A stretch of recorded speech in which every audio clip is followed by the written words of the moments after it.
वैसे तो इस पृथ्वी पर एक से बढ़कर एक खूबसूरत जगह हैं, जिनके इतिहास से जुड़ी कई बातें हम इंसान जानते हैं। लेकिन इस पृथ्वी पर कुछ बहुत ही रहस्यमयी जगह भी पाई जाती हैं, जिनकी मौजूदगी या अस्तित्व को लेकर वैज्ञानिक के पास कोई खास जानकारी नहीं है। इन रहस्यमयी जगहों में रेगिस्तान से लेकर चलने वाले पहाड़ तक कई चीजें शामिल हैं, जो कब, क्यों और कैसे निर्मित हुई, इनके बारे में कोई कुछ नहीं जानता। Floats island. आमतौर पर किसी पहाड़ी के तल पर जब कोई तालाब या झील बनती है तो उसका पानी सामान्य रंग का होता है, लेकिन इंडोनेशिया में फ्लोट्स आइलैंड में अलग रंग के पानी की झील देखने को मिलती है, जबकि ये झीलें एक दूसरे के बेहद करीब हैं। दरअसल इस आइलैंड पर 3 अलग अलग प्राकृतिक झीलें बनी हुई हैं, जिसमें एक झील का पानी काले, दूसरे झील का पानी हरा और तीसरी झील का पानी नीले रंग का दिखता है। इन झीलों को एक दूसरे से अलग करने के लिए चट्टानों की छोटी दीवारें हैं, जिनके आसपास हरे भरे पेड़ देखने को मिलते हैं। हैरत की बात यह है कि ये तीनों झीलें समय समय पर अपने पानी का रंग बदलती रहती हैं, जो कभी साल में 6 से 7 बार पानी का रंग बदलती हैं, तो कभी पूरे साल भर इनमें एक ही रंग का पानी दिखाई देता है। ये तीनों झीलें कैलीमाउटू नेशनल पार्क का हिस्सा हैं, जहां हर साल सैकड़ों टूरिस्ट्स सिर्फ इन झीलों को देखने के लिए आते हैं।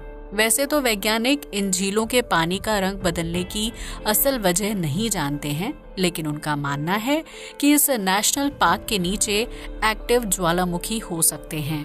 ज्वालामुखी से निकलने वाली गैस और केमिकल तत्वों की वजह से झील के पानी में रिएक्शन होता रहता है, इससे उसके पानी का रंग बदलता रहता है। हालांकि इन दावों में कितनी सच्चाई है ये कोई नहीं जानता है, लेकिन ये झीलें पर्यटकों के बीच काफी मशहूर हैं। Not mixing water. इस धरती के कुल 70% हिस्से में समुद्र है, जिसे 5 अलग अलग महासागरों के रूप में बांटा गया है। ये महासागर अलग अलग जगहों पर एक दूसरे से मिलते हैं, लेकिन प्रशांत महासागर और अटलांटिक महासागर का मिलन सबसे अद्भुत और विचित्र लगता है। दरअसल ये दोनों महासागर अलास्का की खाड़ी में मिलते हैं, लेकिन इनका पानी एक दूसरे में कभी भी मिक्स नहीं होता है और इस वजह से दोनों महासागरों के बीच अंतर करना बहुत ही आसान है। हैरत की बात यह है कि प्रशांत और अटलांटिक महासागर के बीच कोई दीवार या पार्टीशन नहीं है, लेकिन इसके बावजूद भी इन दोनों का पानी एक दूसरे में मिक्स नहीं होता है और एक बॉर्डर लाइन की तरह दिखाई देता है। वैज्ञानिकों की माने तो प्रशांत महासागर और अटलांटिक महासागर अलग अलग जगहों से बहते हैं, इसलिए इनके पानी में खारेपन और दूसरे तत्वों की मात्रा में बड़ा अंतर देखने को मिलता है। खारा पानी कम खारे पानी में मिक्स नहीं हो पाता है, जिसकी वजह से उनका रंग अलग अलग दिखाई देता है। इसके अलावा पानी के तापमान, घनत्व और प्रकाश की भिन्नता की वजह से प्रशांत महासागर और अटलांटिक महासागर आपस में नहीं मिलते हैं। वहीं जिस जगह पर इन दोनों महासागरों का पानी आपस में टकराता है, वहां झाग बन जाता है। खारे पानी का वजन मीठे पानी के मुकाबले ज्यादा होता है, जबकि उसका रंग भी मीठे पानी से ज्यादा गहरा होता है। यही वजह है कि अलास्का की खाड़ी में प्रकृति का एक अद्भुत नजारा दिखाई देता है, जहां 2 महासागर आपस में मिलने के बावजूद भी मिलते नहीं हैं और उनका पानी एक दूसरे से बिल्कुल अलग दिखाई देता है। Magic bridge. आज से कुछ साल पहले अमेरिकी स्पेस एजेंसी नासा की एक सैटेलाइट ने हिंद महासागर की कुछ तस्वीरें क्लिक की थी, जिसमें पानी के अंदर पत्थरों की एक अजीबोगरीब आकृति को देखा गया था। जब नासा ने इन तस्वीरों को सोशल मीडिया पर शेयर किया तो पता चला कि ये एक प्राचीन पुल है, जिसे सतयुग में बनाया गया था। धार्मिक ग्रंथों के अनुसार इस पुल को राम सेतु के नाम से जाना जाता है, जिसे चट्टानों की मदद से बनाया गया था और उस पुल पर चलते हुए भगवान श्री राम लंका पहुँचे थे।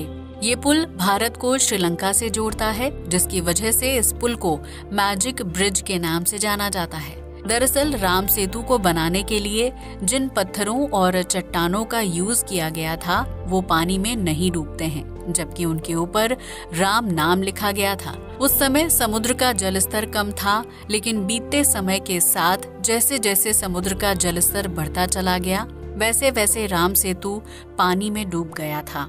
हालांकि पानी के अंदर सालों तक डूबे रहने के बावजूद भी राम सेतु की कड़ी एक दूसरे से टूटी नहीं और ये पत्थर पानी के अंदर 48 किलोमीटर की दूरी तक एक लाइन में हैं। जब वैज्ञानिकों ने राम सेतु पर रिसर्च शुरू की तो उन्होंने पाया कि पत्थरों के नीचे रेत की श्रृंखला है जिसे सैंड बार के नाम से जाना जाता है। आमतौर पर समुद्र में सैंड बार प्राकृतिक रूप से बनते हैं, जबकि राम सेतु को बनाने के लिए पत्थरों का यूज किया गया था। जब सैंड बार और पत्थरों की उम्र पता लगाने के लिए कार्बन डेटिंग टेक्नोलॉजी का सहारा लिया गया तो पता चला कि वो पत्थर आज से लगभग 7000 साल पुराने थे, जबकि सैंड बार की उम्र सिर्फ 4000 साल थी। वैज्ञानिक आज तक इस सवाल का जवाब नहीं खोज पाए हैं कि आखिर सैंड बार के बनने से पहले उसके ऊपर पत्थर कैसे बिछाए गए थे, और अगर राम सेतु को पहले बनाया जा चुका था तो उसके नीचे सैंड बार कैसे निर्मित हुई होगी। ये कुछ ऐसे सवाल हैं जिनके जवाब अभी तक खोजे नहीं गए हैं और भविष्य में शायद ही कोई वैज्ञानिक इस गुत्थी को सुलझाने में कामयाब हो पाएगा। Mount Roraima.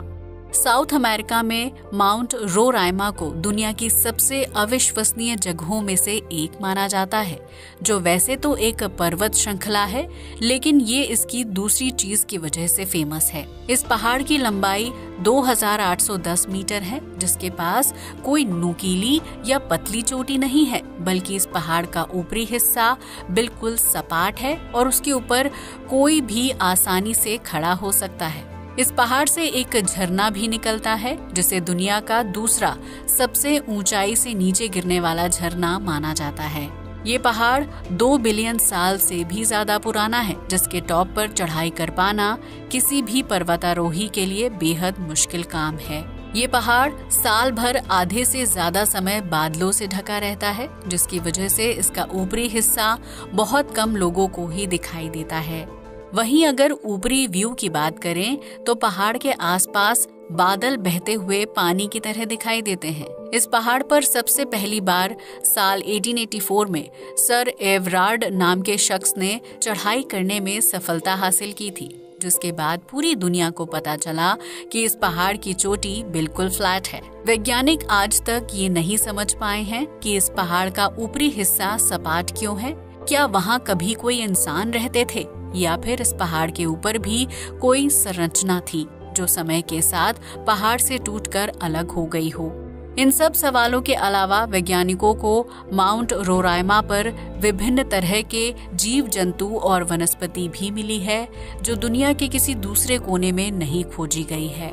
वैज्ञानिकों की माने तो इस पहाड़ पर 53% जीव जंतु और वनस्पति ऐसी हैं जो कहीं और नहीं पाए जाते हैं।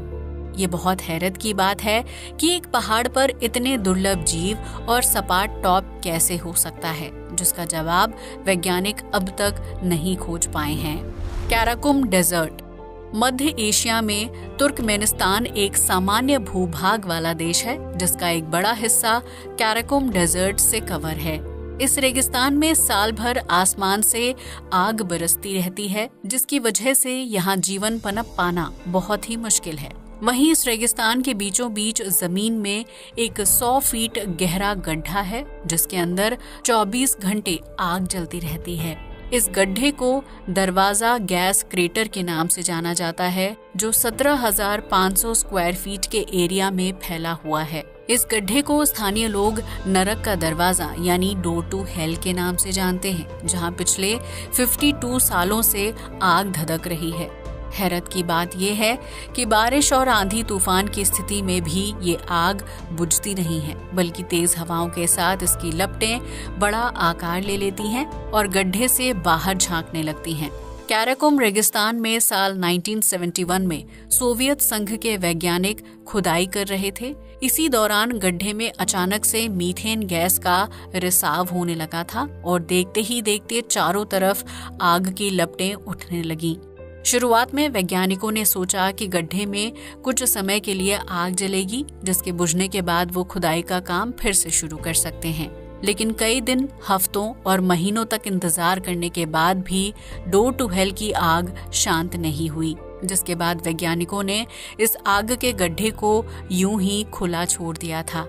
उन्हें उम्मीद थी कि किसी दिन गड्ढे से बाहर निकल रही मीथेन गैस खत्म हो जाएगी और आग बुझ जाएगी, लेकिन आग तो नहीं बुझी। वहीं दूसरी तरफ सोवियत संघ का विघटन हो गया था। वहीं स्थानीय लोगों का मानना है कि ये कोई सामान्य गड्ढा नहीं है, बल्कि ये नरक जाने का दरवाजा है और इस दरवाजे के पीछे से कई बार अजीबोगरीब आवाजें सुनाई देती हैं।